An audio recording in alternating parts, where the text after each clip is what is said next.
1592년 임진왜란이라는 미중류의 국난 속에서 백성과 도성을 버리고 피난길에 오른 선조의 선택은 오늘날까지도 뼈아픈 비판의 대상이 되고 있습니다. 많은 분들이 이런 안타까움 섞인 상상을 하곤 합니다.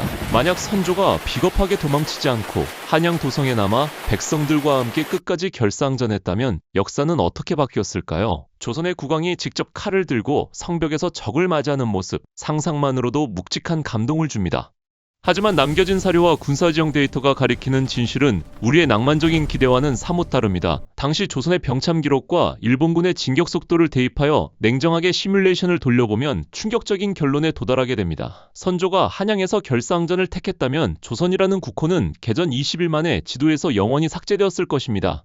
수도 한양의 방어력부터 구체적인 수치로 짚어보겠습니다. 조선의 수도 방어 개념은 산성에 의지하는 구조였습니다. 한양도성은 험준한 요새가 아니라 일상적인 행정구역을 나누고 도둑을 막기 위한 높이 5에서 8m 남짓의 평지성이었습니다. 적이 성벽에 붙었을 때 측면에서 공격할 수 있는 치나 성문을 보호하는 옹성 같은 기본적인 방어시설조차 한양도성에는 턱없이 부족했습니다. 정규군을 막아낼 방패로는 설계조차 되지 않았던 겁니다. 여기에 무기의 비대칭성이 더해집니다. 일본군의 신무기 조총의 유효 사거리는 약 50m. 낮은 평지성 위에서 아래를 향해 활을 쏘려던 조선군은 몸을 숨길 곳이 없었습니다. 성벽 위로 고개를 내미는 순간 훈련받은 일본군 조총병들의 일제 사격에 속수무책으로 당할 수밖에 없는 구조였습니다. 활의 연사력이 아무리 뛰어나다 한들 압도적인 화망 앞에서는 제대로 된 조준조차 불가능했습니다.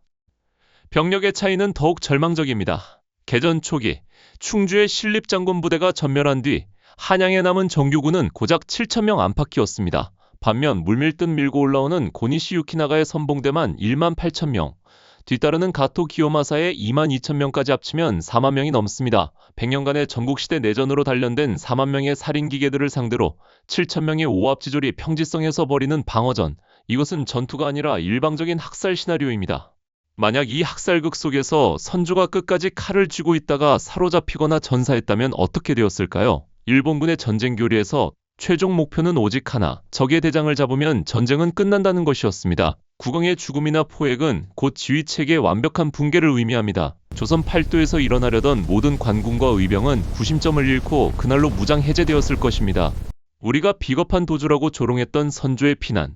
하지만 냉정한 군사학적 관점에서 볼 때 그것은 일본군의 전쟁 소프트웨어를 완전히 붕괴시키고 조선의 명주를 늘린 기묘하고도 처절한 전술의 시작이었습니다. 이어지는 내용에서는 파죽지세로 한양에 입성한 일본군이 텅 빈 궁궐을 보고 빠져버린 집단 멘탈 붕괴 현장을 사료와 야사를 통해 프로파일링 해보겠습니다. 파죽지세로 밀고 올라와 개전 단 20일 만에 수도 한양을 점령한 일본군. 하지만 고니시 유키나가와 가토 기요마사 등 선봉장들의 얼굴에는 승리의 기쁨보다 당혹감이 역력했습니다. 성문은 열려있고 궁궐의 일부는 불타고 있는데 정작 항복문서에 도장을 찍어줄 조선의 국왕이 증발해버렸기 때문입니다. 여기서 일본군 지휘부가 단체로 멘탈 붕괴에 빠진 이유를 이해하려면 그들이 100년간 겪어온 전국시대의 룰을 알아야 합니다. 일본의 상식에서는 영주가 성을 버리고 도망친다는 건 모든 권리와 영지를 포기한다는 완전한 항복을 의미합니다. 그래서 그들은 조선의 왕이 당연히 도성에서 자결하거나 항복할 것이라 굳게 믿었습니다. 심지어 왕을 포박해 일본으로 호송할 호화로운 가마까지 미리 준비해왔다는 흥미로운 야사도 전해집니다. 하지만 그 가마는 주인을 잃은 채 텅 빈 도성의 빗속에 덩그러니 방치되었습니다. 전쟁의 매뉴얼 자체가 박살난 일본군 수뇌부는 결국 한양에서 진격을 멈추고 보름 넘게 자체 휴식에 들어갑니다. 바다 건너 도요토미 히데요시에게 이런 요지의 황당한 전가를 보냈을 정도죠. 조선의 왕이 나라를 버리고 도망갔습니다. 이제 누구에게 항복을 받아야 합니까? 일본군이 게임의 룰이 달라졌다는 걸 깨달았을 때 그들은 이미 조선이라는 거대한 늪에 빠진 뒤였습니다. 선조가 평양을 거쳐 북쪽 끝 의주까지 도망가는 동안 15만 명의 일본군은 길고 험한 한반도의 지형 속으로 끝없이 빨려 들어갔습니다. 부산서 시작된 보급선은 수백 킬로미터나 길어지며 한계치까지 팽팽하게 당겨졌고 결국 곳곳에서 끊어지기 시작합니다. 일본군의 발이 묶인 그 기적같은 시간, 조선은 각성의 시간을 벌어냈습니다. 보급선이 얇아진 후방에서 분노한 백성들과 의병들이 들고 일어나며 뿔뿔이 흩어졌던 관군과 함께 일본군의 뒤통수를 치기 시작한 겁니다. 하지만 선조의 몽진이 만든 가장 치명적인 나비 효과는 따로 있습니다. 그가 압록강 국경까지 바짝 붙어 명나라를 압박함으로써 사태를 관망하던 명나라 정규군을 전쟁의 한복판으로 강제 소환하는 데 성공합니다. 쏟아지는 비난을 온몸으로 받으면서도 일본과의 국지전을 동아시아 세계대전으로 판을 키워버린 선조. 그가 보여준 이 기묘하고도 완벽한 정치공학은 조선 역사상 가장 지독한 생존 전술이었습니다. 백성을 버리고 도망친 왕 선조, 그리고 바다에서 나라를 구한 성웅 이순신. 우리는 흔히 선조가 순수한 질투와 열등감 때문에 이순신 장군을 고문하고 죽이려 했다고 생각합니다. 가슴 아픈 역사입니다. 하지만 당시 조정의 내부 문건과 정치공학적 사료가 가리키는 진실은 우리의 감정적인 짐작과는 매우 다릅니다. 그것은 옹졸한 질투가 아니라 군사 쿠데타를 극도로 두려워했던 한 정치인의 차갑고 소름 돋는 생존 본능이었습니다. 당시 남해안의 제해권을 장악한 이순신 장군의 세력을 데이터로 분석해 보겠습니다. 피난간 한양의 조정은 수군에게 식량 한 톨, 화약 한 줌 보급해줄 능력이 없었습니다. 그래서 이순신 장군은 둔전을 개간하여 스스로 식량을 생산하고 소금을 구워 팔아 군자금을 마련했으며 독자적으로 화약을 제조했습니다. 한양 조정의 시선에서 한산도 통제영은 단순한 해군 기지가 아니었습니다. 수만 명의 정규군과 피난민을 거느린 완벽하게 자급자족하는 중무장한 독립국가에 가까웠습니다. 여기에 기름을 부은 것이 바로 폭발적인 민심이었습니다. 당시 전란에 휩쓸린 백성들 사이에서 아주 위험한 야담이 돌기 시작합니다. 우리를 버리고 도망간 임금은 가짜다. 우리를 먹여 살리고 지켜주는 진짜 임금은 저 남쪽 한산도에 계신다. 수많은 피난민들이 한양을 버리고 이순신 장군의 진영으로 몰려들었습니다. 의주 행궁의 좁은 방에 숨어 이 보고를 받은 선조의 심정은 어땠을까요? 압도적인 무력, 완벽한 경제력, 그리고 백성들의 절대적인 숭배까지. 선조의 머릿속에는 조선 왕조의 뼈대 깊이 박혀있는 가장 끔찍한 역사적 트라우마가 스쳐 지나갔을 겁니다. 바로 200년 전, 외적을 물리치며 영웅으로 떠오른 군사군벌이 썩어빠진 조정을 엎어버리고 새로운 나라를 세웠던 사건. 네, 태조 이성계 위화도 회군입니다. 선조의 눈에 이순신은 더 이상 나라를 구할 구원자가 아니었습니다. 마음만 먹으면 언제든 배를 돌려 한양으로 진격할 수 있는 가장 완벽한 쿠데타의 시한폭탄이었죠. 결국 선조는 일본 장수 가토를 잡지 못했다는 어처구니 없는 트릭을 구실 삼아 국가의 영웅을 고문장으로 끌어내리고 군권을 박탈합니다. 이것은 멍청한 암군의 치기가 아니었습니다. 전쟁에서 지더라도 나의 왕자만은 절대 내어줄 수 없다는 냉혹한 마키아벨리스트의 치밀한 숙청이었습니다.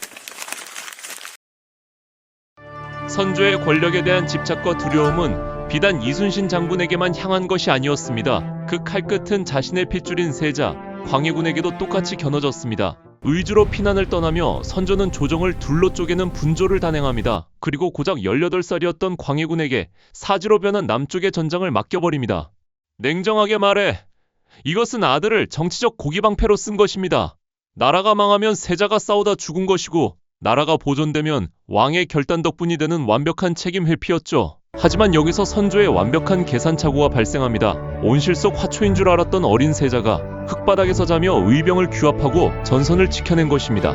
백성을 버린 왕에게 실망했던 민심은 전장을 누비는 세자 광해군에게 폭발적으로 쏠리기 시작했습니다. 선조에게 이는 이순신 장군의 부상만큼이나 끔찍한 위협이었습니다. 민심을 등에 업은 세자는 언제든 자신의 목에 칼을 들이밀 수 있는 잠재적 반역자입니다. 그래서 선조는 권력자로서 할 수 있는 가장 악랄하고 기괴한 정치 무기를 꺼내듭니다. 바로 선위파동입니다. 한창 피 터지는 전쟁 중에 선조는 돌연 나는 덕이 없으니 광해군에게 왕위를 넘기겠다고 선언합니다. 이것이 진심이었을까요? 천만의 말씀입니다. 조선시대의 왕이 선위를 선언하면 세자와 신하들은 그 즉시 진흙탕에 엎드려 머리를 찌우며 명을 거두어 주시옵소서라고 피가 나도록 빌어야만 했습니다. 만약 광해군이 1초라도 머뭇거리거나 속으로 기뻐하는 내색을 보였다면 그날로 반역의 죄를 뒤집어쓰고 숙청당했을 겁니다. 놀랍게도 선조는 임진왜란 기간 동안 이 끔찍한 선위쇼를 무려 15번이나 반복했습니다. 광해군의 인기가 높아질 때마다 혹은 명나라 사신이 광해군을 칭찬할 때마다 선조는 선위 버튼을 눌렀습니다. 그것은 아들의 멘탈을 부수고 너는 언제든 내가 죽일 수 있는 신하일 뿐이다라는 것을 각인시키는 지독한 심리적 고문이었습니다. 바다를 지배한 이순신과 땅에서 백성을 규합한 광해군, 선조는 국가를 구한 이 두 영웅을 완벽하게 통제하고 짓밟음으로써 자신의 위태로운 왕자를 끝끝내 지켜냈습니다. 7년간의 지옥 같았던 임진왜란이 끝났습니다. 조선의 국토는 잿더미가 되었고 인구는 반토막이 났으며 경복궁을 비롯한 국가의 상징들은 모두 불타 없어졌습니다. 하지만 이 끔찍한 폐허 속에서 역설적이게도 선조의 왕권은 그 어느 때보다 견고해졌습니다. 백성들의 추앙을 받으며 자신의 권력을 위협했던 바다의 영웅 이순신은 노량에서 전사했습니다. 대규모 의병을 이끌며 세력을 키웠던 의병장들 역시 전쟁 중후반부에 선조의 집요한 견제와 숙청으로 대부분 권력을 잃거나 목숨을 잃었죠. 가장 끔찍한 나비 효과는 아들 광해군에게 나타났습니다. 7년 내내 아버지의 선위쇼에 시달리며 생명의 위협을 느꼈던 광해군. 그 지독한 심리적 고문은 훗날 그가 왕위에 올랐을 때 극도의 피해망상과 숙청의 정치로 발현됩니다. 아버지가 자신에게 그랬듯 광해군 역시 자신의 이복 동생인 영창대군을 잔혹하게 죽이고 수많은 옥사를 일으키다 결국 인조반정으로 쫓겨나는 비극의 주인공이 되고 맙니다. 선조의 권력욕이 아들의 정신을 파괴하고 결국 손자대에 이르러 조선 왕실의 비극을 잉태한 것입니다. 선조의 마키아벨리즘은 조정 대신들에게도 똑같이 적용되었습니다. 그는 신하들이 하나로 뭉쳐 왕권을 위협하지 못하도록 의도적으로 조정을 동인과 서인으로 쪼개 피 터지는 당파 싸움을 유도했습니다. 한쪽이 커지면 다른 쪽에 손을 들어주며 무자비한 피해 숙청을 일으켰죠. 신하들은 서로를 죽이느라 왕의 권위에 도전할 엄두조차 내지 못했습니다. 이제 선조에 대한 평가를 냉정하게 다시 해볼 시간입니다. 대중은 흔히 그를 단지 겁 많고 무능한 암군으로만 비웃습니다. 하지만 정치공학과 데이터로 분석한 그의 진짜 맨얼굴은 훨씬 더 기괴하고 차갑습니다. 사냥을 벌인 도주는 의도치 않게 일본군의 보급선을 붕괴시켰고 명나라를 끌어들인 것은 자신의 안위를 위한 극단적인 책임 전가였습니다. 그는 군사 영웅들의 목을 조르고 신하들을 방패막이로 쓰면서까지 오직 자신의 왕자 하나만을 사수했습니다.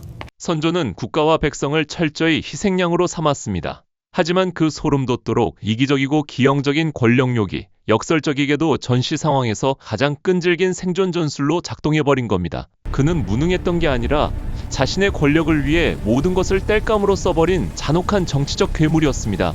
역사는 선과 악의 동화가 아닙니다.